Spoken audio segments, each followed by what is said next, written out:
할렐루야. 오늘 날이 너무 좋은데요. 이 예배당은 이렇게 날이 좋아야지 빛이 납니다. 근데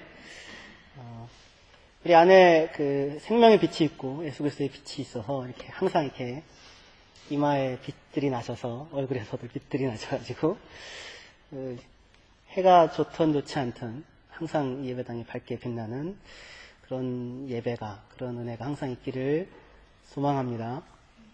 예. 마음속에 있는 게 얼굴로 나타나죠. 그렇죠? 어두운 가운데 빛이 있으라 하신 하나님께서 그리스도의 얼굴 안에 있는 하나님의 영광을 아는 빛을 비추셨느니라 그럽니다. 이상하게 그 하나님의 영광이 예수 그리스도의 얼굴에 나타납니다. 옆에 있는 분들 한번 얼굴 좀 보십시오. 광채가 나십니까? 빛이 나십니까? 예.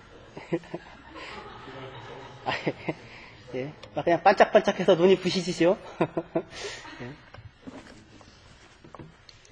오늘, 말씀을 통해서 오늘은 무리와 제자들의 차이를 좀 생각해 보고, 그래서 우리가 무리가 아니라 단지 제자로 불려진 사람들이다 라는 것을 알고 확인하고, 그래서 예수를 따라 살아가는 제자로서의 결심과 떠나감이, 실행이 있는 그런 시간이 되기를 바랍니다. 예수님께서 회개하라 천국이 가까이 왔다라는 선포로 말씀을 시작하시고 바로 4명의 어부들을 제자로 부릅니다. 그런데 그 뒤에 보면 제자들만 나오는 게 아니라 많은 무리들이 예수께 나오지요. 그렇죠?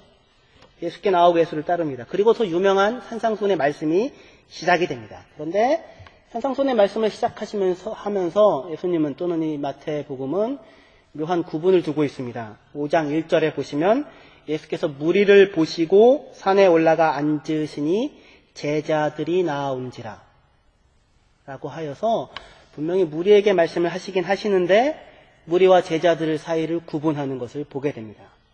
이 구분은 무리와 제자들 사이의 구분은 마태복음 내내 계속해서 지속됩니다. 그런 여러 가지 이제 논쟁들이 있었습니다. 산상수훈을 무리에게 하신 것이냐 제자들에게 한 것이냐. 왜냐하면 너무 그 기준이 높으니까 어떤 뛰어난 제자들 인어그룹에게만 하는 것이 아니냐. 그렇게 구분을 하고 나누는 논쟁들을 아직도 하고 있는데요. 근데 사실상 그 논쟁은 의미가 없습니다. 왜냐하면 모든 그리스도인들은 어느 누구도 무리로 부름받지 않고 다 제자로 부름받고 있기 때문입니다. 그러니까 산상수훈은 모든 그리스도인들, 모든 제자들에게 선포되어지고 있는 말씀입니다. 너희는 가서 모든 족속으로 제자를 삼아 아버지와 아들과 성령의 이름으로 세례를 주고 내가 너에게 분부한 모든 것을 가르쳐 지키게 하라. 모든 사람이 다 제자로 불려지고, 그렇죠? 제자로 삼아지고, 그리고 예수께서 말씀한 모든 것을 가르쳐 지켜야 하는 그 요구를 받게 됩니다. 그런데도 불구하고 마태가 제자들과 무리를 구분하고 있는 것은 예수께서 이 말씀을 제자들이 아닌 무리에게도 하시는 것을 통하여서 이것을 듣는 모든 자들이 무리에 머물지 않고 제자들로 되어지기를, 나아오기를 바라는 마음으로 그렇게 지금 말씀을 하시고 있는 것입니다. 다시 얘기해서 무리들도 제자들로 부르시고 있고 부름받고 있는 것입니다. 그리스도인이면서도 제자로 부름받지 않은 사람은 세상에 없습니다. 근데 어떻게 여러분들은 스스로 생각하실 때 예수님의 제자로 지금 살고 계십니까? 아니면 그냥 무리인 것 같습니까? 무리란 어떤 자들입니까? 무리는 마태복음에 좀 읽어드릴게요. 성경 구절인데요. 무리에 대한 성경 구절이 굉장히 많습니다. 50번 나옵니다. 마태복음에만요. 근데 그 중에서 몇 가지만 말씀드리겠습니다. 7장 28절에 예수께서 이 말씀을 마치심에 무리들이 그 가르치심에 놀래니 또 예수께서 산에서 내려오시니 허다한 무리가 쫓으니라. 무리가 보고 두려워하여 이런 권세를 사람에게 주신 하나님께 영광을 돌리니라. 귀신이 쫓겨나고 벙어리가 말하거늘 무리가 기히 여겨 가로되 이스라엘 가운데서 이런 일을 본 때가 없다 하되 무리가 다 놀라 가로되 이는 다윗의 자손이 아니냐. 예수께서 제자들을 불러 가라사대 내가 무리를 불쌍히 여기노라. 저희가 나와 함께 있은 지 이미 사흘인데 먹을 것이 없도다. 길에서 기진할까 하여 굶겨 보내지 못하겠노라. 또 무리가 꾸짖어 잠잠하라 하되 더욱 소리질러 가로되 주여 우리를 불쌍히 여기소서 다윗의 자손이요. 바디메오에 대한 얘기입니다. 그때 무리가 꾸짖습니다.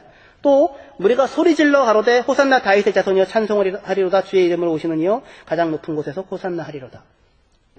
대제사장들과 장로들이 무리를 권하여 바라바를 달라 하게 하고 예수를 멸하자 하게 하였더니 무리들이 그렇게 합니다. 예수를 십자가에 못 박아라, 바라바를 내어주라. 빌라도가 아무 효험이 없이 도리어 밀란이 나려는 것을 보고 물을 가져다가 무리 앞에서 손을 씻으며 가로되 이 사람의 피에 대하여 나는 무죄하니 너희가 당하라. 무리 앞에서 손을 씻습니다. 왜요? 무리가 내달라고 했기 때문입니다.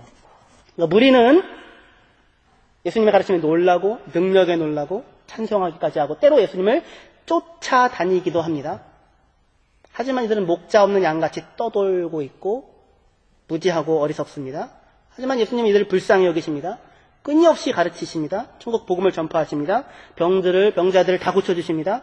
하지만 이들은 결국 예수님을 죽이는 데 동의하고 그의 죽음을 촉구하게 됩니다. 이 사람들이 무리입니다. 여러분들은 어떻습니까? 여러분들은 무리 쪽에 있습니까? 아니면 제자들 쪽에 있습니까? 무리와 제자들의 가장 결정적인 차이가 무엇입니까?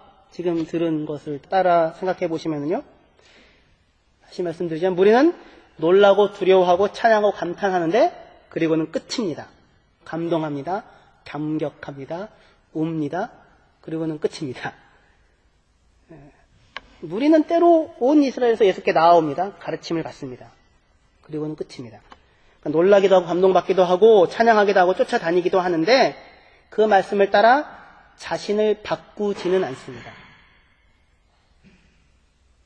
예수님을 따라서 살아가지 않습니다. 다시 얘기하여 자기들의 요구만을 만족시키고자 합니다. 예수님께서 자기네들의 요구를 만족시켜주는 동안에는 예수를 따라가고 예수를 지지합니다. 팬입니다. 팬. 팬이랑 똑같습니다. 아주 열광하는 합니다. 하지만 예수가 그들의 요구를 만족시켜주지 않을 때는 냉혹한 네티즌들처럼 등을 돌리고 비난을 쏟아붓습니다. 자기 요구를 만족시켜줄 다른 우상을 찾아다니게 됩니다. 그러니까 무리와 제자들의 가장 큰 차이는 무엇이냐면 자기 욕망을 만족시키기 위해 예수를 혹시 따르고 놀라누고 있다면 그것은 무리이고 그것이 아니라 거꾸로 예수님의 요구를 따라 그 요구가 내 안에 이루어지기 위하여 예수를 쫓고 있다면 그 사람은 제자입니다. 마태복음 16장 24절에서 25절에 안 찾으셔도 잘 아는 유명한 말씀인데요. 이에 예수께서 제자들에게 이르시되 아무든지 나를 따라오려거든 자기를 부인하고 자기 십자가를 지고 나를 쫓을 것이니라. 누구든지 제 목숨을 구원코자 하면 잃을 것이요 누구든지 나를 위하여 제 목숨을 잃으면 찾으리라. 자기를 부인하고 자기 십자가를 지고 나를 쫓을 것이라고 얘기합니다. 내 욕망, 내 필요, 내 어려움 그것들을 채워주는 존재로 예수님을 따라갑니다. 그래서 채워주는 동안은 예수님을 의지합니다. 자랑도 합니다. 하지만 그렇지 않으면 돌아섭니다. 자기가 변화되지 않고 자기 것을 채워달라고만 합니다. 무리입니다. 제자들은 그렇지 않고 예수를 따라갑니다. 예수가 요구하는 것을 자기가 받게 되고 그래서 자기의 욕망이 아니라 자기의 요구가 아니라 그것을 부인하고 예수께서 내게 요구하시는 요구를 내 안에 수용하는 것입니다. 자기를 부인하고 자기 십자가를 지고 예수를 쫓을 때야 우리는 비로소 무리가 아니라 제자로서의 길을 걷게 됩니다. 자, 그렇다면 자기를 부인한다는 것은 무엇이겠습니까? 우리가 읽었던 본문을 다시 한번 읽어보겠습니다. 마태복음 4장 18절에서 22절까지의 말씀 같이 읽겠습니다. 8절에서 22절입니다. 시작. 갈릴리 해변에 다니시다가 두 형제 곧 베드로라 하는 시몬과 그의 형제 안드레가 바다에 금을 던지는 것을 보시니 그들은 어부라 말씀하시되 나를 따라오너라 내가 너희를 사람을 낚는 어부가 되게 하리라 하시니 그들이 곧 그물을 버려두고 예수를 따르니라. 거기서 더 가시다가 다른 두 형제 곧 세베대의 아들 야고보와 그의 형제 요한이 그의 아버지 세베대와 함께 배에서 금을 깁는 것을 보시고 부르시니 그들이 곧 배와 아버지를 버려두고 예수를 따르니라. 아멘. 나를 따라오너라 하고 두 사람들이 똑같은 반응을 보이는데요. 그물을 버려두고 즉시 그물을 버려두고 예수를 따릅니다. 요한과 야고보도 그들이 곧 즉시 배와 아버지를 버려두고 예수를 따릅니다. 이렇게 하여서 제자로서의 삶이 시작됩니다. 이 떠나감을 떠나가셔야지 시작되는 것입니다. 쫓아다니고 와 이게 아니라 나를 따라오너라 하자 그물을 버려두고 배를 버려두고 아버지를 버려두고 예수를 쫓아 따라갑니다. 함께 삽니다. 거처를 같이 합니다. 운명을 같이 합니다.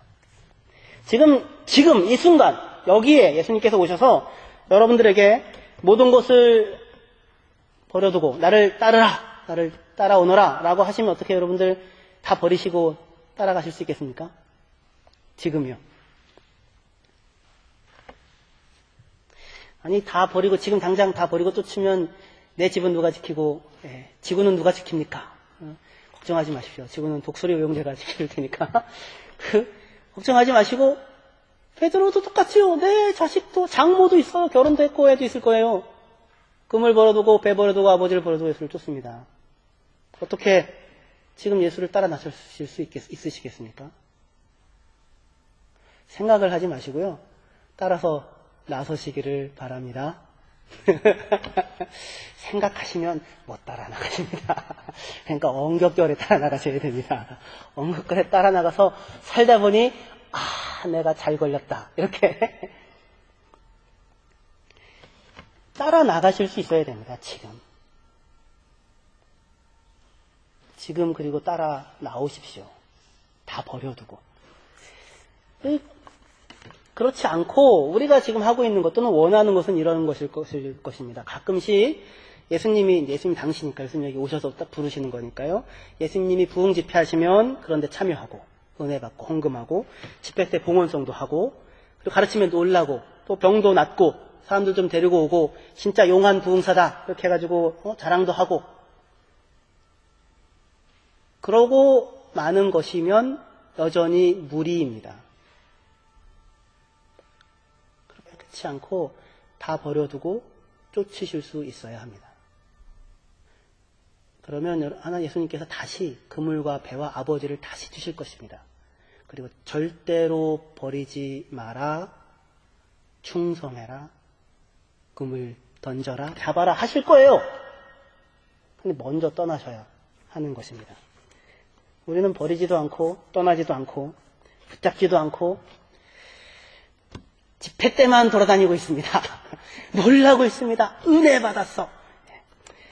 그러면 안 됩니다. 그러면 무리일 뿐입니다. 지금 예수님께서 여러분들을 부르시고 있으니 지금 예수를 따라 나설 생각을, 결심을 하십시오. 여러분의 요구와 여러분의 필요와 여러분의 욕망을 가지고 예수님께 나아가시지 마시고 예수님의 부르심, 예수님의 말씀, 예수님의 소망, 예수님의 여러분들 향한 꿈, 그것이 여러분들의 삶을 지배하도록 예수님께 나아가시라는 말씀입니다. 하나님을 이용하는 사람이 아니라 하나님이 사용하는 사람이 되셔야 하는 것입니다. 하나님을 이용하는 사람이 아니라 하나님이 사용하시는 사람이 되셔야 하는 것입니다. 근데 이제 그렇다 좋다 예수님을 따라야 된다니까 따르겠다. 무슨 말인지는 알겠다. 예수님이 눈에 보이지도 않는데 어떻게 그 예수님을 따르란 말이냐?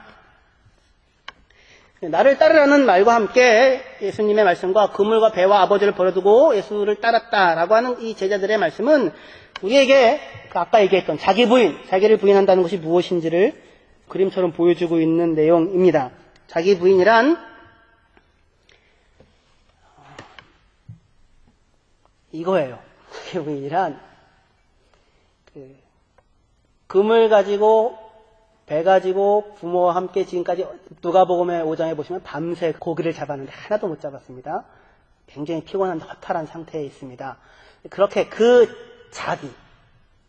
나라고 하는 자리와 중심과 시각에서 그물과 배와 아버지를 가지고 살던 자리를 놓아두고 거기를 떠나서 예수가 부르는 자리에 서서 예수께서 내 삶을 보시고 예수께서 그것을 보시는 자리에 자기를 세워보라고 하는 것입니다. 자기 부인이라고 하는 것은, 우리는 자기를 부인하라고 하면 어떻게 생각하냐면 내 욕망을 부정하고, 그리고 내 권리도 포기하고 부정하고 꾹 참고 이런 걸로 보통 생각을 합니다. 그러나 그것이 아니라 전혀 다른 자리에, 그동안에 살았던 나를 중심으로 원을 그리며 살았던 자리에서 나를 중심으로 내 자리에서, 내 입장에서 원을 그리고 사는 것이 아니라 예수라고 하는 분의 자리에서 그를 따라가면서 그의 눈으로 무리를 바라보고 그의 눈으로 자기에게 나아오는 사람들을 바라보는, 다른 어부들을 바라보는 자리에 자기를 세우라고 하는 것입니다. 그것이 자기 부인입니다. 예수 편에서 예수님의 눈으로 그 모든 것을 바라보라는 것입니다. 예수를 만나 예수를 따라 나서고 예수와 함께 살고 예수의 가르침을 받자, 인간과 세상을 그렇게 하여 그 눈으로 보자 세상과 모든 삶이 달라져 보이는 것입니다. 그것이 자기를 부인하는 것입니다. 그러니까 부인되어져야 할 것은 내 욕망과 권리나 이런 꼭 참고 이런 것이 아니라 내 자기의 중심성입니다. 그것을 떠나 누구의 중심성에서요? 예수님 중심으로 돌아서는 것입니다. 그의 시각과 그의 눈으로 사람들과 일들과 나아오는 사람들과, 고기 잡다가 병자들이 지나갈 때 내 그 눈으로 그 병자들을 바라보는 것이 아니라 예수의 시각으로 병자들을 바라보는 것입니다. 오병이요 하시며 나눠주시는, 신나게 그 예수님이 띄워주는 것 갖고 막 사람들에게 막 나눠주는 그 고기 나르는 사람의 자리에 자기를 세우라는 것입니다. 이전에 고기 잡고 어부, 배, 내 아버지 많이 잡고 배 세척됐다, 이 자리가 아니라, 이 중심성, 자기 중심의 시각과 입장에서가 아니라는 것입니다. 그렇다면 내 중심을 포기하고 예수님 중심에 나를 세우는 것은, 그 예수님의 중심성을 갖는다는 것은 무엇입니까? 그것은 다른 것이 아니라 사람을 존중하는 것입니다. 지난주에 이어서요. 계속 같은 말씀입니다. 사람을 존중하고 사람을 대접하고 사람을 찾아오신 예수님, 그 길을 따라가는 것입니다. 마태복음에는 없지만 누가복음에는 예수님께서 베드로를 부를 때 어떻게 부르냐면, 말씀을 하시기 위해서 베드로의 배에 예수님이 타십니다. 좀 띄워놓고요. 말씀을 다 하십니다. 베드로는 그날 밤 새도록 고기 잡아가지고 피곤한 상태입니다. 근데 고기 하나도 못 잡았습니다. 예수님은 계속 설교를 하시는 것입니다. 그러고 나서는 베드로에게 예수님이 말씀합니다. 나가서 저 깊은 데로 가라. 그리고 그물을 던져라. 고기를 잡습니다. 배가 그냥 그물이 찢어질 것 같아가지고 두 배에 가득 찹니다. 놀랍니다. 그리고 보인 베드로의 반응이 무엇입니까? 무릎을 꿇고, 주님, 나를 떠나십시오. 나는 죄인입니다. 그런데 예수님께서 그를, 베드로를 제자로 부릅니다. 나를 따라오너라. 내가 너희를 고기 잡는 어부가 아니라 사람 낚는 어부가 되게 하겠다.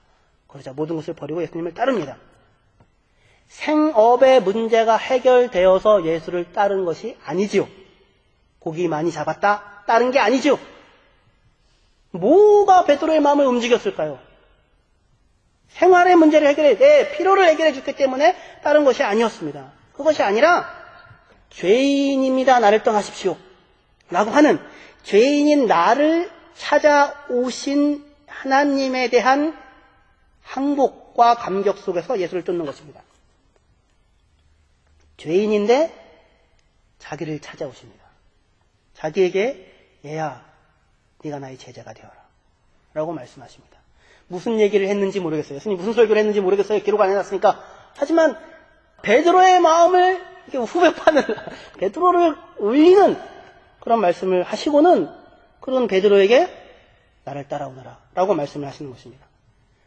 우리가 훌륭해져서 우리를 대접하는 것이 아니라 지금 그 모습의 베드로를 대접하고 있는 것입니다.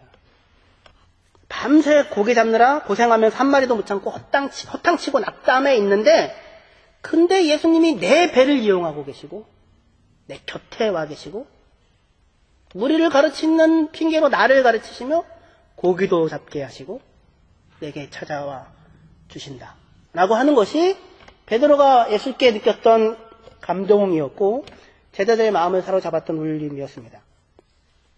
대접받고자 하지 않고 먼저 예수님께서 대접을 해주시고 계시는 것입니다. 마태복음 7장 12절 같이 읽겠습니다. 마태복음 7장 12절입니다. 시작.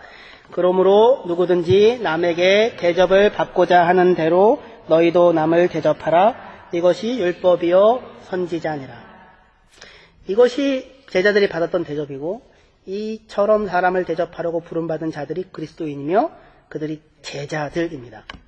사람을 대접하라거나 자기를 부인하라는 말씀은 그러니까 내 욕망을 절제하거나 무슨 권리를 포기하거나 꾹 참으라는 형태가 아니라 또는 남에게 선을 행하고 잘못을 용서하고 남을 도와주어라 라고 하는 말도 아니고 마태복음 7장 1절부터요 5절까지요.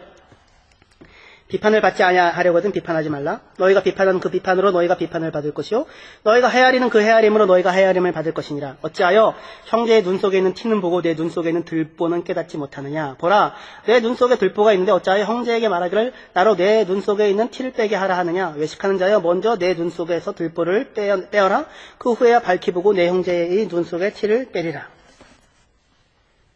사람들은 항상 자기가 옳고 항상 남이 틀렸습니다. 그렇죠. 자기 부인은 틀린 남들을 넓은 마음으로 용서해 주라는 것이 아닙니다. 그것이 아니라 내가 틀려 있을 수도 있다는 생각을 해보라 라는 것입니다. 그 들보는 어떤 엄청나게 큰 잘못이 하고 있는 너나 잘해. 지금 그 얘기가 아니라 사람은 누구나 자기 안에 자기 중심성이라고 하는 들보 같은 게 들어있어요. 그래서 항상 내 입장에서만 서서 무언가를 봅니다. 내가 이렇게 베풀었는데, 내가 이렇게 주었는데 너는 뭐야?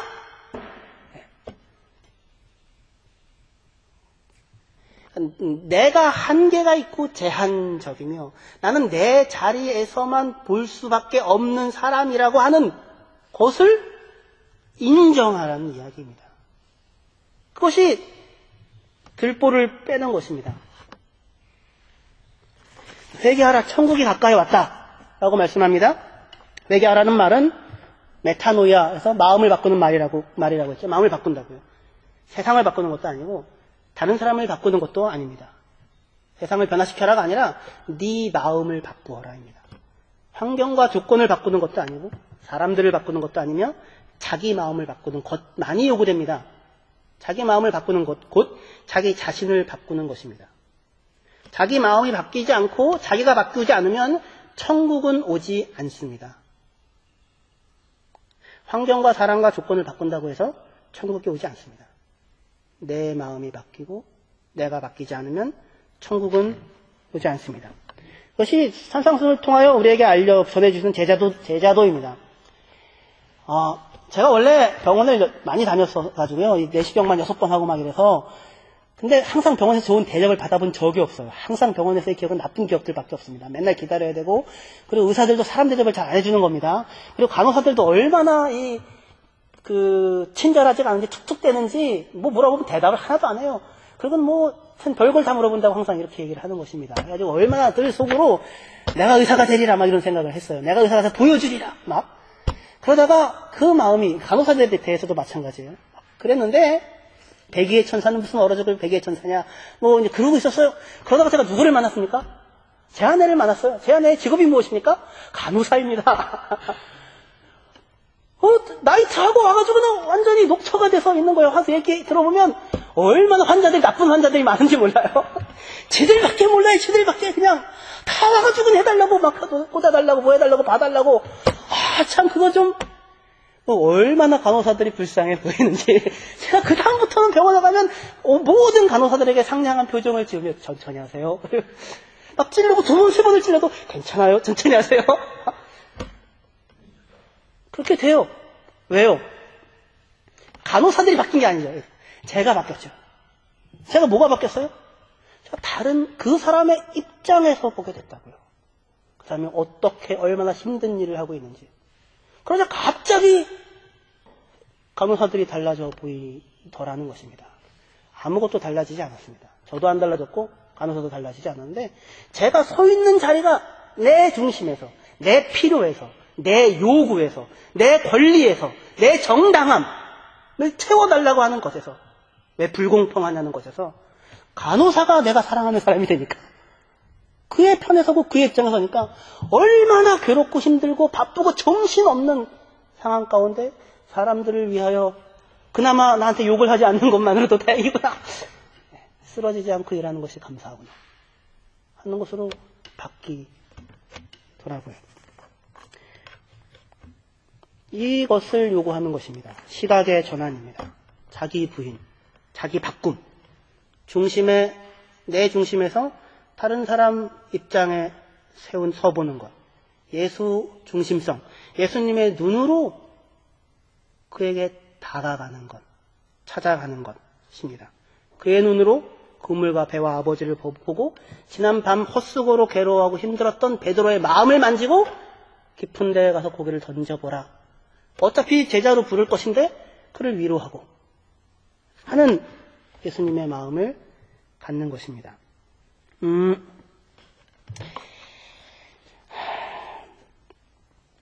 그러니까 용서하지 마십시오. 용서하려고 하지 마시고 이해하십시오. 제발 용서하지 마십시오. 용서할 일 별로 없습니다. 내 입장에서 서면 용서해야 할 일 투성이죠. 꼭 참아야 했던 것이죠. 또 봐줄게. 그래, 또 한 번 또 봐주지. 행복하지 않습니다. 천국 오지 않습니다. 용서하지 마십시오. 용서하지 마시고 이해하십시오. 간호사를 여자친구로 두십시오. 그 사람 편에 서십시오. 용서할 일이 없어집니다. 옆에 같이 있어주고 싶어집니다. 같이 울게 됩니다. 할렐루야.